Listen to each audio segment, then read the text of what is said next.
नमस्कार, वंदे मातरम, जय हिंद साथियों, यदि आप एसएससी जीडी एग्ज़ाम 2024 की तैयारी कर रहे हो तो फ्रेंड्स इसके लिए मैं आप लोगों के लिए लेकर आया हूँ प्रैक्टिस सेट, जिसमें दोस्तों 20 क्वेश्चंस जनरल अवेयरनेस जीके के होंगे और 20 क्वेश्चन दोस्तों हिंदी के हैं। दोस्तों आप अगर एसएससी जीडी एग्ज़ाम की तैयारी कर रहे हो तो आप लोग लास्ट तक देखिए और लास्ट में कमेंट करके बताइए कि आपको 40 में से कितने क्वेश्चन सही हुए। आप लोग जरूर कमेंट करिएगा और पूरे क्वेश्चन देखिएगा, अपनी तैयारी यहाँ पे परखिएगा कि हमारी तैयारी कैसी चल रही है। जिसमें दोस्तों हमारा पहला क्वेश्चन दिया है कि चंद्र ग्रहण के समय निम्नलिखित में से कौन मध्य में रहता है। तो उत्तर तो इसका दोस्तों दिख रहा है, कौन मध्य में रहता है, तो रहता है पृथ्वी। चंद्र ग्रहण के समय ये मध्य में रहता है। अब दोस्तों हमारा दूसरा क्वेश्चन दिया है कि बांग्लादेश क्या है दोस्तों, कि बांग्लादेश का गीत अमार सोनार बांग्ला की रचना किसके द्वारा की गई थी। तो बांग्लादेश की राष्ट्रगान अमार सोनार बांग्ला की रचना किसके द्वारा की गई थी, तो आप लोग जरूर कमेंट करो किसके द्वारा, रविंद्रनाथ टैगोर के द्वारा। ऑप्शन नंबर ए इसका राइट हो जाएगा। इसके बाद है हमारा दूसरा क्वेश्चन कि हुमायूं, क्या क्वेश्चन दोस्तों, हुमायूं को चौसा के युद्ध में किसने पराजित किया था। हुमायूं को चौसा के युद्ध में किसने पराजित किया था, तो कौन सा दोस्तों, इसमें ऑप्शन नंबर 4 इसका राइट हो जाएगा। किसने पराजित किया था, शेरशाह सूरी ने पराजित किया था। ऑप्शन नंबर 4 राइट हो जाएगा। इसके बाद है हमारा अगला क्वेश्चन कि निम्न में से क्या है दोस्तों, कि किस प्रकार के सरकार में शासकों का चुनाव लोग करते हैं। किस प्रकार की सरकार में लोग शासकों का चुनाव करते हैं, निरंकुश या लोकतांत्रिक या मार्शल लॉ या कुलीन तंत्र में। तो याद रखिएगा जो लोकतांत्रिक होता है दोस्तों, इसमें जो होते हैं लोग अपने शासकों का चुनाव करते हैं। ऑप्शन नंबर बी राइट हो जाएगा। इसके बाद है हमारा अगला क्वेश्चन, क्या क्वेश्चन नंबर 5 कि निम्नलिखित में से कौन भारतीय अर्थव्यवस्था में द्वितीय क्षेत्र के अंतर्गत आता है। कौन सा आता है, कपड़ा उद्योग, वस्तुओं का परिवहन, कपास का उत्पादन या बैंकिंग। तो याद रखिएगा जो कपड़ों का उद्योग होता है ये द्वितीय क्षेत्र के अंतर्गत आता है। ऑप्शन नंबर बी क्या हो जाएगा दोस्तों, ऑप्शन नंबर ए इसका राइट हो जाएगा। इसके बाद देखते हैं दोस्तों नेक्स्ट क्वेश्चन। नेक्स्ट क्वेश्चन हमारा दिया है कि किस आर्थिक प्रणाली में उत्पादित वस्तुओं को विभिन्न व्यक्तियों के बीच उनके वितरण आवश्यकताओं के अनुसार नहीं अपितु उनकी क्रय क्षमता के आधार पर किया जाता है। तो किसमें दोस्तों, जो पूंजीवादी होती है दोस्तों आर्थिक प्रणाली, उसमें जो होता है वस्तुओं की विभिन्न व्यक्तियों के बीच उनके वितरण और आवश्यकताओं के अनुसार अपितु उनके क्रय क्षमता के आधार पर होता है। ऑप्शन नंबर सी राइट हो जाएगा। इसके बाद हमारा अगला क्वेश्चन है कि निम्नलिखित में से कौन एक प्रगतिशील कर का उदाहरण है। कौन सा दोस्तों एक प्रगतिशील कर का उदाहरण है, उत्पादन शुल्क है, चुंगी कर है, आयकर है या गृह कर है। तो याद रखिएगा दोस्तों जो आयकर होता है ये एक प्रगतिशील कर का उदाहरण होता है, इसलिए ऑप्शन नंबर सी राइट हो जाएगा। इसके बाद हमारा अगला क्वेश्चन है कि भारतीय संविधान के कौन से अनुच्छेद में भारत को राज्यों का संघ बताया गया है। अनुच्छेद 1 में, 2 में, 3 में या 4 में। तो याद रखिएगा जो अनुच्छेद 1 है दोस्तों इसमें भारत को राज्यों का संघ बताया गया है। ऑप्शन नंबर ए राइट हो जाएगा। इसके बाद है हमारा अगला क्वेश्चन कि किस संवैधानिक संशोधन में भारतीय संविधान के प्रस्तावना में समाजवाद तथा धर्मनिरपेक्ष को जोड़ा गया था। किसमें, 40वां, 42वां, 44वां या 49वां। तो याद रखिएगा दोस्तों समाजवाद और धर्मनिरपेक्षता किसमें जोड़ा गया था, 42वें संविधान संशोधन के द्वारा। ऑप्शन नंबर 2 राइट हो जाएगा। इसके द्वारा भारतीय संविधान में समाजवाद और धर्मनिरपेक्ष शब्दों को जोड़ा गया था। इसके बाद है अगला क्वेश्चन कि प्राचीन भारत में कितने महाजनपद थे। कितने थे, 20, 16, 18 या 10।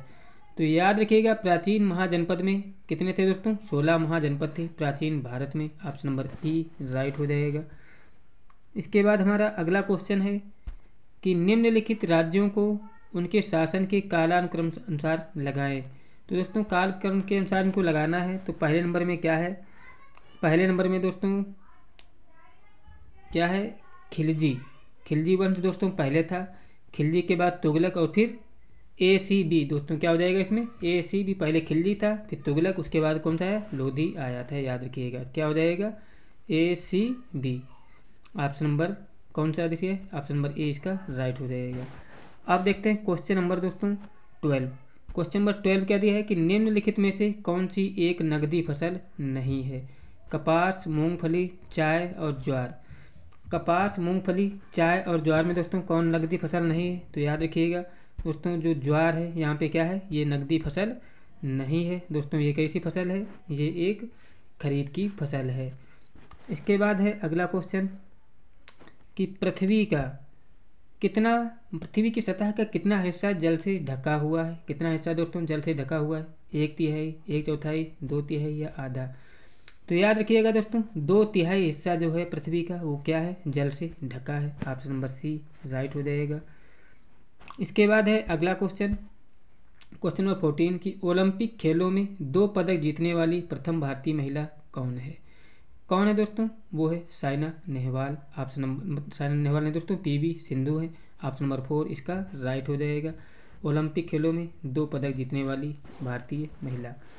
इसके बाद है अगला क्वेश्चन कि निम्न में से कौन सी नदी को सांगपो भी कहा जाता है? निम्न में से कौन सी नदी को सांगपो भी कहा जाता है? कृष्णा, गोदावरी, गंगा या ब्रह्मपुत्र? तो याद रखिएगा दोस्तों, जो ब्रह्मपुत्र नदी है इसको दोस्तों सांगपो भी कहा जाता है। ऑप्शन नंबर डी राइट हो जाएगा। इसके बाद हमारा अगला क्वेश्चन है कि नर युग्मक को कहते हैं, कि नर युग्मक को क्या कहते हैं? युग्मनज, अंडाण, शुक्राणु या तो दोस्तों क्या कहते हैं? इसको कहते हैं शुक्राणु कहते हैं नर युग्मक को। ऑप्शन नंबर सी राइट हो जाएगा। इसके बाद है अगला क्वेश्चन हमारा क्वेश्चन नंबर 17। क्या है क्वेश्चन नंबर 17 कि निम्नलिखित में से कौन सी कोशिकांग केवल पादप कोशिका में स्थित होता है? तो कौन सा होता है? उस क्वेश्चन मतलब आंसर दिख रहा है, कोशिका भित्ति में जो होता है पादप कोशिका स्थित होता है।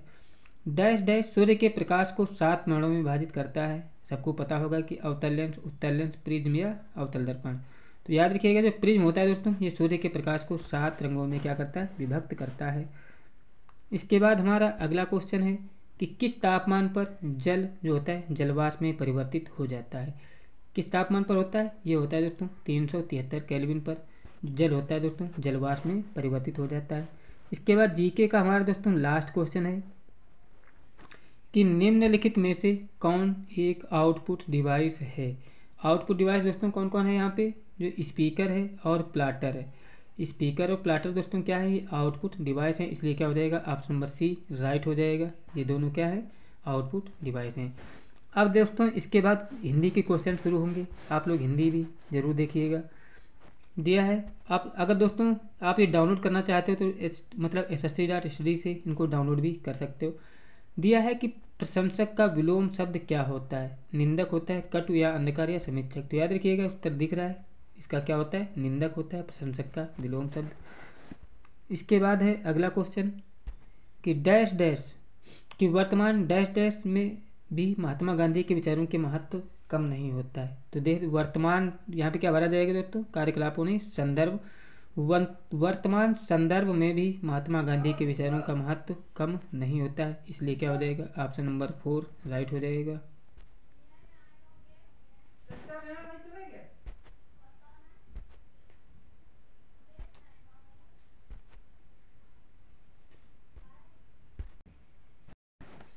इसके बाद हमारा अगला क्वेश्चन दिया है कि जिसका परिणाम ना जाना जा सके तो उसको दोस्तों क्या कहते हैं? उसको हम कहते हैं अपरिमेय। उसके बाद क्वेश्चन नंबर 4 है हिंदी का कि दिए गए वाक्य में रेखांकित खंड को प्रतिस्थापित करने के लिए उपयुक्त विकल्प का चयन करें।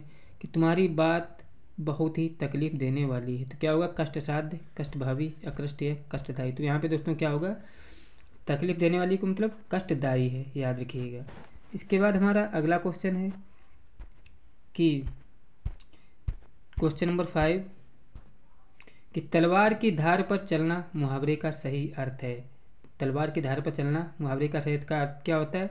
सीधी रेखा पर चलना, सरल कार्य करना, मेहनत करना या संकटपूर्ण कठिन काम करना। तो जो होता है दोस्तों संकटपूर्ण कठिन कार्य करना होता है, ये होता है तलवार की धार पर चलना। ऑप्शन नंबर 4 राइट हो जाएगा। इसके बाद हमारा अगला क्वेश्चन है क्वेश्चन नंबर 6 हिंदी का कि दिए गए वाक्य का वह भाग ज्ञात करें जिसमें कोई त्रुटि नहीं है। अपनी जीभ को लगाम दो अन्यथा ठीक नहीं होगा। तो दोस्तों इसमें क्या भरा जाएगा, क्या ठीक नहीं है दोस्तों, ठीक नहीं होगी नहीं दोस्तों, क्या होगा यहाँ पे ठीक नहीं होगा, होगा यहाँ पे क्या हो जाएगा, ऑप्शन नंबर ए ही इसका राइट हो जाएगा। इसके बाद अगला क्वेश्चन है कि उत्सुक, क्या है दोस्तों, उत्सुक, उत्सुक का पर्यायवाची शब्द क्या होगा। उत्सुक का दोस्तों क्या होता है, आतुर होता है, पर्यायवाची याद रखिएगा। उत्सुक के क्या होता है, पर्यायवाची, option number A he right हो जाएगा। इसके बाद है अगला क्वेश्चन कि सही वर्तनी वाली का चयन करें। सही वर्तनी दोस्तों कौन सा लिखा है, आपको दिख रहा होगा क्वेश्चन नंबर, आंसर नंबर 4। जो विकल्प नंबर 4 दिया है दोस्तों, ये वर्तनी की दृष्टि से सही, बाद बाकी आपको ये देखते ही लग रहे हैं कि क्या है, गलत है। इसके बाद देखते हैं दोस्तों क्वेश्चन नंबर 9 कि अतिवृष्टि का विलोम अर्थ क्या होता है। विलोम शब्द क्या होता है अतिवृष्टि का, तो दोस्तों याद रखिएगा अतिवृष्टि का क्या होता है, अनावृष्टि होता है। विलोम शब्द अतिवृष्टि मतलब बहुत ज़्यादा वर्षा, अनावृष्टि मतलब बिल्कुल वर्षा नहीं। तो ऑप्शन नंबर ए राइट हो जाएगा। इसके बाद क्या है, आयुष्मान का पर्यायवाची शब्द क्या होता है। आयुष्मान का पर्यायवाची क्या होता है, चिरायु होता है। ऑप्शन नंबर 4 राइट हो जाएगा, आयुष्मान का चिरायु होता है। इसके बाद है अगला क्वेश्चन कि व्यर्थ खर्च करने वाले को प्रयुक्त होता है। व्यर्थ खर्च करने वाले का क्या होता है दोस्तों, इसका होता है अपव्ययी। व्यर्थ खर्च करने वाले को क्या बोलते हैं, अपव्ययी, और जो कम खर्च करता है उसको बोलते हैं मितव्ययी। तो दोस्तों यहाँ पे क्वेश्चन नंबर 11 का आंसर क्या हो जाएगा, अपव्ययी हो जाएगा, ऑप्शन नंबर 4 राइट हो जाएगा। इसके बाद है अगला क्वेश्चन कि नीचे दिए गए वाक्य में रेखांकित खंड को प्रतिस्थापित करने के लिए उपयुक्त विकल्प का चयन करें। शरण में आए व्यक्ति की सुरक्षा करनी चाहिए। दोस्तों इसका अर्थ क्या हो जाएगा, इसका अर्थ हो जाएगा शरण में आए हुए को बोलते हैं हम शरणागत, इसलिए ऑप्शन नंबर 4 राइट हो जाएगा। इसके बाद है अगला क्वेश्चन कि हाथ मलते रह जाना मुहावरे का सही अर्थ क्या है। हाथ मलते रह जाने का मुहावरे का सही अर्थ क्या होता है दोस्तों, पछताना। ऑप्शन नंबर बी राइट हो जाएगा, हाथ मलते रह जाने का क्या होता है, पछताना होता है। इसके बाद हमारा अगला क्वेश्चन है क्वेश्चन नंबर 14 कि रिक्त स्थानों को भरने के लिए उपयुक्त शब्द का चयन करें। क्या दोस्तों कि मैंने इस कार्य के लिए अधिकारियों से डैश डैश स्वीकृति प्राप्त कर ली है। तो क्या दोस्तों क्या भरा जाएगा यहाँ पे, क्या स्वीकृति प्राप्त कर ली है, वांछित मतलब भरा जाएगा यहाँ पे। वांछित मतलब क्या होता है, उचित, उचित स्वीकृति प्राप्त कर ली है। इसके बाद भी अगला क्वेश्चन है रिक्त स्थान वाला दिया है कि दिए गए वाक्य में रेखांकित खंड को प्रतिस्थापित करने के लिए उपयुक्त विकल्प का चयन करें। अहंकार से भरा व्यक्ति समाज में कभी आदर नहीं करता है। अहंकार से भरे को क्या बोलते हैं, मदान्ध, इसे मदान्ध भी कहते हैं। ऑप्शन नंबर ए राइट हो जाएगा यहाँ पर। इसके बाद है अगला क्वेश्चन। अब दोस्तों यहाँ पर जो 5 क्वेश्चन है वो दिए गए विकल्पों से ही भरना है। आप लोग यहाँ पे पूरा भर लेना है, मतलब पूरा पढ़ने के बाद में क्वेश्चन करना है कि गद्यांश में रेखांकित रिक्त स्थान 1 के लिए उपयुक्त शब्द क्या होगा। तो दोस्तों क्या है, भारी, मतलब एक बार ऐसा हो कि गुजरात देश में भारी क्या पड़ा था, अकाल, मतलब यहाँ पे क्या भरा जाएगा, भारी पड़ा था, अकाल पड़ा था, याद रखिएगा। इसी प्रकार ये तो क्वेश्चन आप लोग सभी कर सकते हो। इसी प्रकार गद्यांश में दूसरा भी है, दूसरे में क्या होगा, शरण भरा जाएगा, और तीसरे में क्या है, आदर। आप लोग पढ़ के उचित यहाँ पे भर देना है दोस्तों। ये प्रैक्टिस था, आप लोग लास्ट तक देखे हो तो वीडियो को सब्सक्राइब कर दें, वीडियो को लाइक करें और चैनल सब्सक्राइब जरूर करना, से आपका मनोबल बढ़ेगा और हमारा भी मनोबल बढ़ेगा। मिलते हैं नेक्स्ट वीडियो में, तब तक के लिए जय हिंद जय भारत।